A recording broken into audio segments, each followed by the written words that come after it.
Prakash Nursing Academy. Today my topic microscopic examination of urine part 2. तो कल के lecture में मैंने डिस्कस किया था पार्ट 1 के, जिसमें हम आपको बताए थे कि माइक्रोस्कोपिक एग्जामिनेशन करने से पहले आपको क्या क्या रिक्वायरमेंट लगेंगी, इंस्ट्रूमेंट क्या लगेंगे और आपको किस बात पे ध्यान देना है। ये सारा चीज़ हम कल के वीडियो में लेक्चर में हम डिस्कस कर दिए थे। आज हम बात करेंगे ओनली फॉर प्रोसीजर। इस माइक्रोस्कोपिक एग्जामिनेशन को करने से पहले आपको किस तरीके के प्रोसीजर से आप आगे टेस्ट को आगे बढ़ा सकते हैं। तो चलिए हम बताते हैं कि आप सबसे पहले प्रोसीजर में क्या क्या करेंगे। जैसे मैंने ये आपको रिक्वायरमेंट आ गया, रिक्वायरमेंट आपने इकट्ठा कर लिया। यूरिन एग्जामिनेशन के लिए रिक्वायरमेंट मैंने बताया था ना, कवर स्लीव लगेगा, सेंट्रीफ्यूज मशीन लगेगी, आपको सेंट्रीफ्यूज ट्यूब लगेगा, फिर टेस्ट ट्यूब पासर पिपेट लगेगा। ये सारा चीज़ें आपको रिक्वायरमेंट में लगेगा। तो इतना सब इकट्ठा करने के बाद मैंने आपको इसका प्रोसीजर बताने के लिए बोला था। तो आज की वीडियो में बस ओनली फॉर प्रोसीजर की बात करेंगे। तो चलिए हम वीडियो को स्टार्ट करते हैं। प्रोसीजर, तो प्रोसीजर में mix the urine and the pores into A centrifuge tubes or small test tube until it is 3/4 full about 5 ml। देखिए करिए क्या, सबसे पहले आप जो सैंपल ले रहे हैं, सबसे पहले जो सैंपल यूरिन लिए हैं, सैंपल में आप क्या लिए हैं, क्योंकि हम माइक्रोस्कोपिक किसका एग्जामिनेशन कर रहे हैं, तो जाहिर सी बात है हम सैंपल में यूरिन ही लेंगे।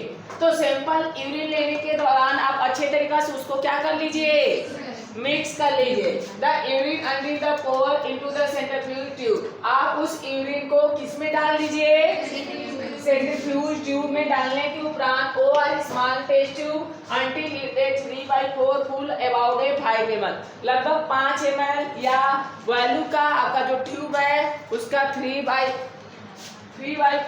पार्ट आपका भरा होना चाहिए। इसका मतलब यह हुआ कि जैसे कि आपका ये ट्यूब है, तो अगर ये 4 वैल्यू है, मान लीजिए तो हमारा 4 पार्ट में डिवाइड है, तो इसका 3 पार्ट तक यूरिन क्या होना चाहिए, फुल होना चाहिए। मेरा कहने का मतलब ये है, जिस ट्यूब में आप यूरिन को सेंट्रीफ्यूज कर रहे हैं वो ट्यूब में पूरी यूरिन नहीं होना चाहिए, फुल नहीं होना चाहिए, उसका 3 पार्ट तक ही होना चाहिए। समझ में आ रहा है? क्योंकि अगर आप फुल यूरिन लेकर सेंट्रीफ्यूज कर रहे हैं ना, तो आपकी जो यूरिन होती है वो बाहर आ सकती है या हमारे कंटामिनेटेड सेंट्रीफ्यूज को कर सकती है। इसीलिए हमें उसको 3/4 पार्ट ही लेंगे। नेक्स्ट अगर हम बात करें centrifuge with another balance test tube for 5 minute at a 2500 RPM। तो इसका मतलब यह हुआ कि जैसे ही आप सेंट्रीफ्यूज करेंगे उस यूरिन सैंपल को सेंट्रीफ्यूज ट्यूब में, तो मैंने बताया था कि सेंट्रीफ्यूज करने का आपको तरीका पता होना चाहिए, क्योंकि जैसे ही हम सेंट्रीफ्यूज करते हैं तो उसको बैलेंस करने के लिए हमें वैसा ही सबस्टेंस या उसके बैलेंस के लिए उतना ही पार्ट हमें अनदर सबस्टेंस लेना पड़ता है। तो बैलेंस के लिए हम देखिए कर रहा है सेंट्रीफ्यूज विद अनदर बैलेंस, दूसरा हम बैलेंस वाला ले लेंगे। जितना पार्ट आप 3/4 लिए उतना ही पार्ट आपको बैलेंस के लिए बैलेंस ट्यूब में भी होना चाहिए। उसको हम कितने मिनट तक ले करेंगे, 5 मिनट तक। कितने RPM पर, 2500 RPM पे उसको क्या करेंगे। नेक्स्ट जो पॉइंट है, Pours of the supernatant quickly and completely into another test tube। देखिए क्या करिए, आप जैसे ही सेंट्रीफ्यूज कर ले रहे हैं, जैसे ही उसको क्या कर ले रहे हैं, सेंट्रीफ्यूज कर ले रहे हैं, तो उसमें जो भी सुप्रानेंटेड जो होंगे उसको तुरंत आप क्या कर लीजिए, निकाल लीजिए या किसी फिल्टर पेपर के माध्यम से उसको छान लीजिए। तो जो सुप्रानेंटेड होंगे वो हमारे this can be use for protein जिससे हम अपने प्रोटीन का डिटर्मिनेशन जांच कर सकते हैं। अगली पॉइंट की बात करें, resuspend the deposited by the setting the test tube. तो हम उसको रीसस्पेंड के लिए छोड़ देंगे। रीसस्पेंड का मतलब जो हम निकाले हैं उसको दोबारा ऐसे कुछ समय के लिए उसको छोड़ देंगे। छोड़ने के उपरांत deposited bye setting the tube, उसको थोड़ा सा हिला देंगे ना। अगली पॉइंट बात करें, place 1 drop of the deposited on a glass slide. देखिए जो आप रीसस्पेंड के लिए जो आप छोड़े थे, जो सैंपल आप सुप्रानेंटेड दूसरे ट्यूब में लिए थे, उसका 1 ड्रॉप, उसका क्या करेंगे, 1 ड्रॉप अपने ग्लास स्लाइड पे रख लेंगे। कितने ड्रॉप लेंगे, 1 ड्रॉप। अगले स्टेप में हम बात करें, cover it with A cover slip. अब उस 1 ड्रॉप को जो आप रिक्वायरमेंट में कवर स्लिप लिए थे, उस कवर स्लिप के माध्यम से उस 1 ड्रॉप को क्या कर देंगे, कवर कर देंगे, जिससे हमें एरिया फिक्स हो जाएगी और हम उसी एरिया में उस यूरिन में जो भी आपके पैथोजन होंगे या डेथ सेल होंगे या आपके जो भी पार्ट होंगे, वो हमें उस एरिया फिक्स एरिया में आसानी से दिख जाएगी।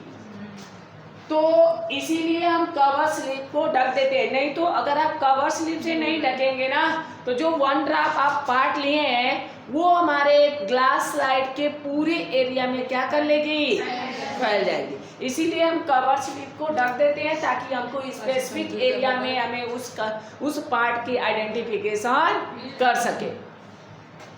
तो नेक्स्ट पॉइंट कर रहा है, observe it first under A low power objective. सबसे पहले आप लो पावर ऑब्जेक्टिव पे देखेंगे। लो पावर का मतलब धीमी आप लाइट में आप क्या करेंगे, उसको आइडेंटिफिकेशन करेंगे। Number, by the partially closing the iris diagram. आप क्या करिए, अपने जो आइरिस है या आई है उसको पार्शली क्लोज कर ले। पार्शली क्लोज का मतलब आप पूरी क्लोज नहीं कर सकते, हल्का सा आप क्लोज करके अपने डायग्राम को माइक्रोस्कोपिक के सामने क्या कर दीजिए, लाइए, और उसको जब तक ले आप लगाए रहिए जब तक ले वो आपको आइडेंटिफिकेशन के रूप में उसमें कुछ आपको दिखाई न दे दे।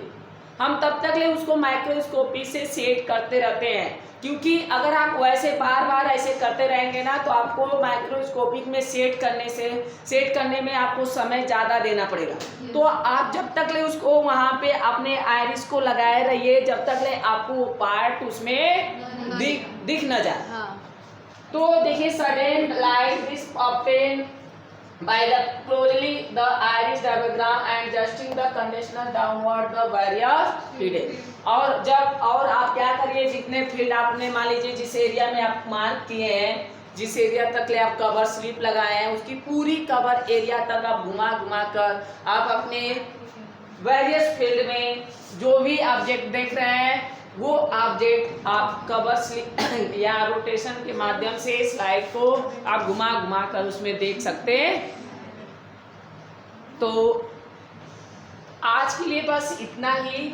नेक्स्ट वीडियो में हम बहुत ही इम्पोर्टेंट चीज़ें की बात करेंगे, वो है ऑब्जर्वेशन। क्योंकि माइक्रोस्कोपिक ये सब तो सब लोग लगा लेते हैं, लेकिन माइक्रोस्कोपिक करने के उपरांत आप ऑब्जर्वेशन क्या करते हैं, उसमें क्या चीज़ें देखेंगे तो क्या चीज़ का क्या रिजल्ट देंगे, ये सब चीज़ें क्लास बहुत ही इम्पोर्टेंट है। क्योंकि माइक्रोस्कोपिक इसी ऑब्जर्वेशन पे ही बेस्ड होता है। क्योंकि अगर आप ऑब्जर्वेशन में पार्ट को ही नहीं पहचान पाएंगे तो कैसे रिजल्ट देंगे, रिजल्ट नहीं दे पाएंगे। तो सबसे इम्पोर्टेंट क्लास है, आप क्लास को मिस मत करिएगा, क्योंकि ये क्लास इसके बाद जो भी चीज़ें हैं सारा ऑब्जर्वेशन है।